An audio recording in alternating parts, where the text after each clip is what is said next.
2 दिन पहले सीकर में शिक्षा राज्य मंत्री गोविंद सिंह डोटासरा ने अपने आवास पर फरियाद लेकर आए शिक्षा विभाग के 4 शिक्षकों को जो फटकार लगाई, उनका जो अपमान किया, उसको लेकर अब शिक्षक जो है वो आक्रोश में है।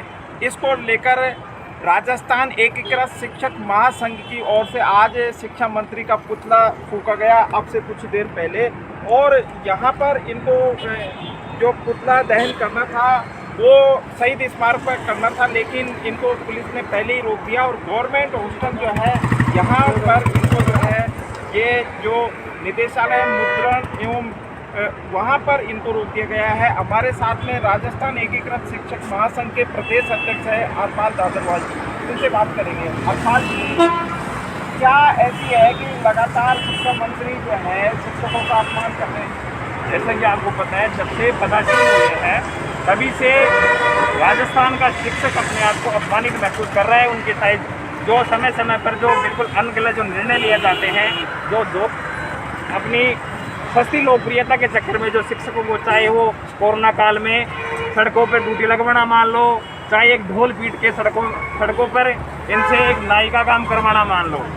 आपके मीडिया के संज्ञान में भी है कि पिछले 4 माह से राजस्थान एकीकृत शिक्षक महासंघ शिक्षा मंत्री के खिलाफ आंदोलनरत है। चाहे वो लक्ष्मणगढ़ विधानसभा के तबादलों को लेकर जो आक्रोश है कि सिर्फ और सिर्फ लक्ष्मणगढ़ विधानसभा के तबादले हो, चाहे स्कूलें ज़्यादा संख्या में कर्मरत हो, चाहे बजट देने की प्रक्रिया हो, लक्ष्मणगढ़ का शिक्षा मंत्री हमें ये दिखाई पड़ रहा है।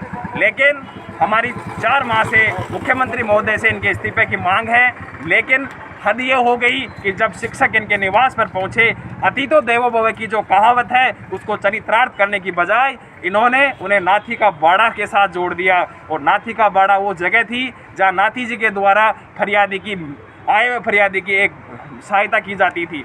मैं इस पूरे प्रकरण की कठोर शब्दों में निंदा करता हूं। और राजस्थान एकीकृत शिक्षक महासंघ पहला संगठन था जिसने यह घटना होने के बाद में जोर शोर तरीके से सभी माध्यमों से, सोशल मीडिया और मीडिया के माध्यम से शिक्षा मंत्री के इस्तीफे की मांग की।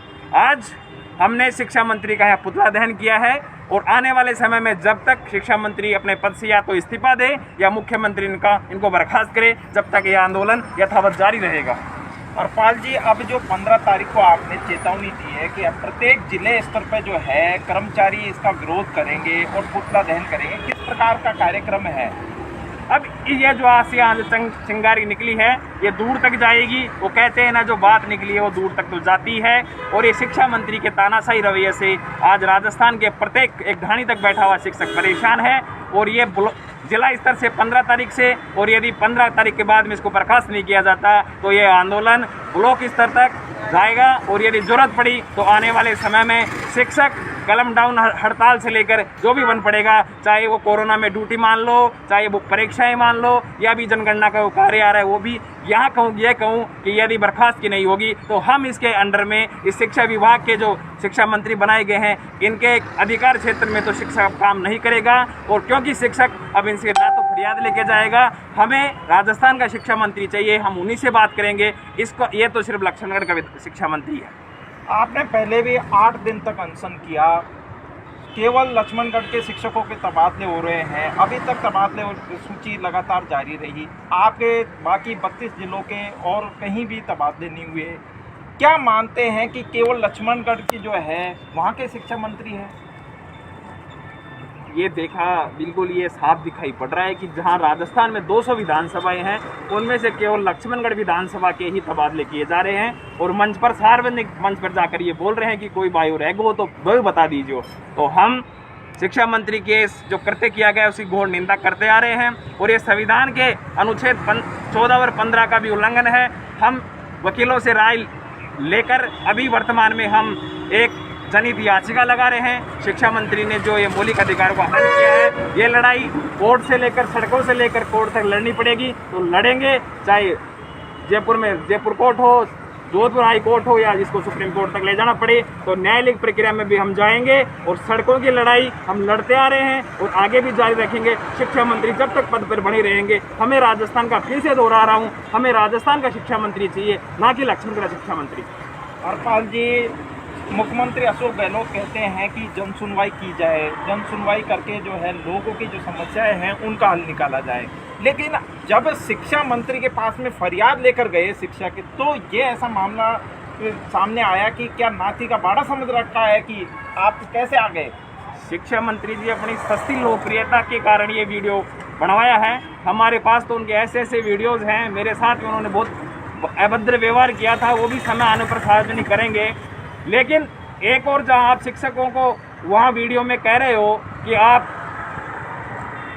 यहाँ पर ज्ञापन देने आ गए, वो करने आ गए, अरे तो सीएल लेके आइए, हमारे संवैधानिक अधिकार मिला हुआ है, पहली बात। दूसरी बात, कोरोना काल में जहाँ फटाइयों की जो आप बात कर रहे हो कि फटाई व्यतीत हो रही है, कोरोना काल में आप होटलों में पिकनिक मना रहे थे, उस समय आपको जनता की सेवा करनी चाहिए थी। आप उस समय तो कोर्टों में पिकनिक मना रहे थे, उस समय आपको कोई पूछने वाला होना चाहिए। तो ये शिक्षा मंत्री बिल्कुल बौखला गए हैं। और ये कहते हैं ना, दीपक बुझने से पहले फड़फड़ाता है, शिक्षा मंत्री फड़फड़ा रहा है, जल्दी इसका दीपक बुझने वाला है। खास तौर पर शिक्षा की बात करें तो शिक्षा को लेकर भी उनके जो मैनेजमेंट है उससे जो है शिक्षक नाराज है। लगातार कैसे ही ऐसे जो है सिस्टम देखने को मिल रहे हैं, उनको लेकर वो विरोध करके आए हैं। क्या लगता है कि जो शिक्षा मंत्री है वो प्रदेश अध्यक्ष का भी कार्य देख रहे हैं कांग्रेस का, तो वो ठीक से अपनी जिम्मेदारी नहीं निभा पा रहे हैं? ये तो गहलोत साहब ही बता पाएंगे, मुख्यमंत्री साहब की उनकी क्या मजबूरी है कि इनको दो पद दे रखे हैं। मेरा जहाँ तक मानना है कि ये शिक्षा मंत्री जी के ये नशा हो गया है, ये नशा उनसे झेला नहीं जा रहा, ये और हो रहा है। जैसे एक सामान्य इंसान ज़्यादा पी लेता है तो वो नशा हो जाता है ना, वो नशा हो रहा है उनको, शिक्षा मंत्री जी को नशा का, सत्ता का। और यदि जरूरत पड़ी, यदि ऐसे मानते हैं तो बहुत बढ़िया, जरूरत पड़ी तो जिस प्रक्रिया के माध्यम से इनको ये नशा चढ़ा है उस प्रक्रिया में जाकर यदि हमें इसका नशा उतारना पड़ेगा तो वो शिक्षा मंत्री का हम नशा भी उतारेंगे। इन्होंने मुझे एक बार शिक्षा मंत्री से मुलाकात करने गया, जब उनको कहा कि तेरे को नेता बनाऊंगा, तो मैं इनके मुँह पे बोल के आया था कि मेरे को नेता बनाओगे, मैं लक्ष्मणगढ़ से आपके सामने चुनाव लड़ लूँगा।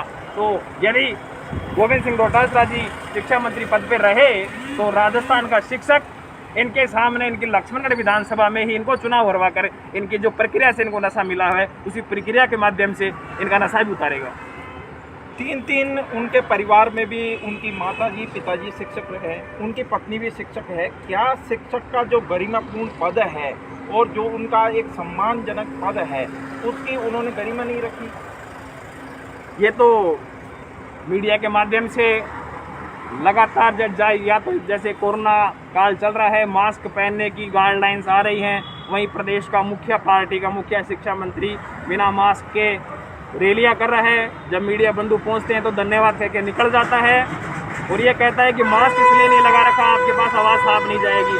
अरे उन शिक्षकों से पूछो जो 60-60, 150, 100 बच्चों की क्लासों में मास्क लगाकर पढ़ा रहे हैं, तो क्या फिर बच्चों को आवाज़ नहीं जा रही? ये दोहरे मापदंड नहीं चलेंगे। शिक्षा मंत्री बिल्कुल दुर्भाग्यपूर्ण बयान दे रहे हैं, दुर्भाग्यपूर्ण कार्यशैली है, निंदनीय है। लेकिन गहलोत साहब की पता नहीं कौन सी मजबूरी है। हम गहलोत साहब से हाथ जोड़कर विनम्र निवेदन करते हैं कि हमें राजस्थान का शिक्षा मंत्री राजस्थान के शिक्षा मंत्री की नियुक्ति करो। उन्होंने शिक्षकों के जो संघ है उनकी गिरदावरी की बात कही है। क्या लगता है कि ये जो बात कही है ये इंटेंशन में कही है, शिक्षक संघ जो है उनको दबाव में लाने के लिए कही गई है? जैसा कि शिक्षक संघ चाहे कर्मचारी संघ हो, ये सभी के सभी दबाव समूह के रूप में काम करते हैं। हम उदाहरण लें विकसित राष्ट्र अमेरिका का। आज अमेरिका की इतनी सदृढ़ व्यवस्था है, चाहे वो प्रशासनिक मान लो, राजनीतिक मान लो, वहाँ पर जो सबसे ज़्यादा प्रभावी है वो दबाव समूह है। अब शिक्षा मंत्री जी का जब विरोध हुआ सभी शिक्षक संगठन और कर्मचारी संगठनों के द्वारा, तो शिक्षा मंत्री इनमें भी तानाशाही अपना धंधा चलाना चाहते हैं और गिरदावरी की बात करते हैं। मैं गिरदावरी के पक्ष में हूँ, क्योंकि तथाकथित शिक्षक संघ केवल और केवल रसीद काटने का काम करते हैं। आपने देखा होगा जब मैंने शहीद स्मारक पर आमरण अनशन किया हो, चाहे शिक्षा मंत्री की तबादलों की नीति के खिलाफ आंदोलन किया हो, किसी भी शिक्षक संगठन ने एक या दो को छोड़कर हमारा साथ नहीं दिया और पीछे से जाकर शिक्षा मंत्री को मेरी शिकायत तक की है कि इसके खिलाफ कार्रवाई की जाए। तो शिक्षक संगठनों की जो कथाकथित शिक्षक संगठन हैं उनकी दुकानें बंद हो रही हैं और राजस्थान एकीकृत शिक्षक महासंघ गिरदावरी की बात तो जरूर करता है, क्योंकि इन कथाकथित शिक्षकों की दुकानें बंद होनी चाहिए। लेकिन अंदेशा एक ही बात का है, कहीं लक्ष्मणगढ़ के शिक्षा संघ को कोई मान्यता न दे दे शिक्षा मंत्री, क्योंकि ये लक्ष्मणगढ़ के ही लिए काम कर रहे हैं। और ये दबाव समूह के रूप में जो हम राजस्थान एकीकृत शिक्षक महासंघ राजस्थान के शिक्षकों की आवाज़ बनता जा रहा है। ये निरंतर बनता रहेगा, ये लड़ाई लड़ते रहेंगे, ये गिरदावरी कराएं, वो करवाएं, जो कराएं, हम अपने आवाज़ के रूप में दबाव समूह की भूमिका निभाते रहेंगे। तो अब क्या माना जाए, चुनाव है, उपचुनाव 3 सीटों पे है, 4थी सीट पे भी होने वाले हैं, 2.5 साल बाद में विधानसभा चुनाव होंगे, क्या इसका खामियाजा राजनीतिक तौर पर भी उनको भुगतना पड़ सकता है?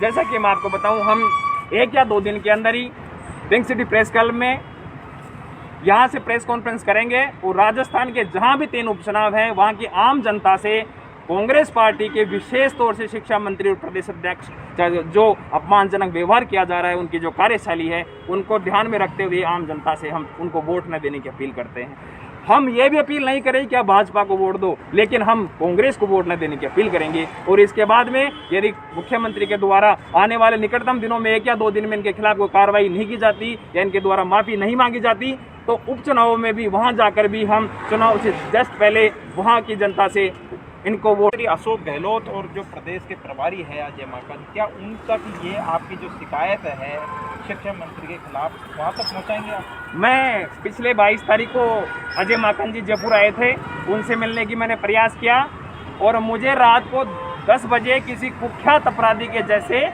जयपुर टोंक फाटक से मुझे गिरफ्तार कर लिया गया और मुझे कम से कम जब तक वो नहीं गए, जब तक मुझे छोड़ा नहीं गया और दूसरे दिन मुझे कोर्ट के माध्यम से जमानत मिली हुई है। अभी मैं शिक्षा मंत्री की तानाशाही का बखान ये करूंगा कि हाल फिलहाल मैं एक शिक्षक होने के साथ साथ में एक जमानती अपराधी भी हूं जो आपके साथ खड़ा हूं, क्योंकि शिक्षा मंत्री नहीं चाहता कि उनकी जो कारस्थान है वो माकन साहब को गहलोत साहब से पहुँचे। हमने कई बार सीएम साहब से मिलने का कोशिश किया, टाइम लिया, लेकिन टाइम नहीं मिल पा रहा।